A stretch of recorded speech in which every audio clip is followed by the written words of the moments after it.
Hey everybody, I want to talk a little bit about picking up a sandbag to get ready to do a sandbag carry.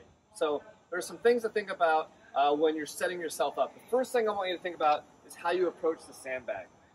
You'll notice that I have the knot end of the bag pointed toward me, and that's how I want to pick it up because this end is tapered.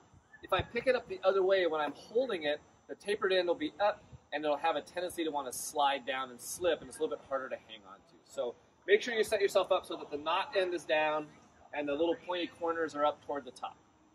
Now from here, I'm going to step up so that my feet are just a little bit wider than the sandbag.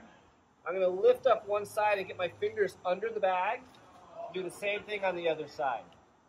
Now from here, I'm going to leave my hips up high. I'm going to take a big breath and fill my lower abdomen with air to get it nice and tight. And then I'm going to stay tight as I hinge, keeping my arms straight until I get the sandbag to my knees.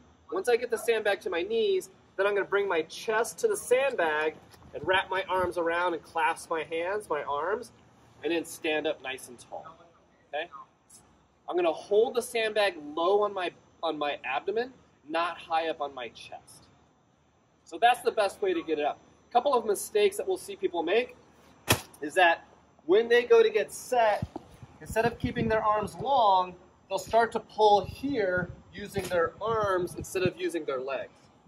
The other thing we'll see people do is as they come up, they'll come up and then try to catch.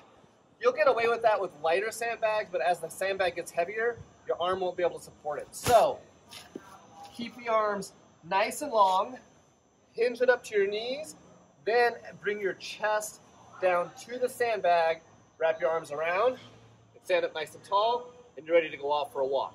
While you're walking, instead of pulling the sandbag into you this way, you want to squeeze your elbows together. So I actually push my hands away and squeeze my elbows together toward each other, and that's actually going to take some of the pressure off of my abdomen. When I pull it in this way, I'm just making it harder for myself to breathe. Squeeze my arms, push my hands away. It's going to be a little bit easier. So some things to think about when picking up a sandbag to get ready to do a sandbag carry. Thanks.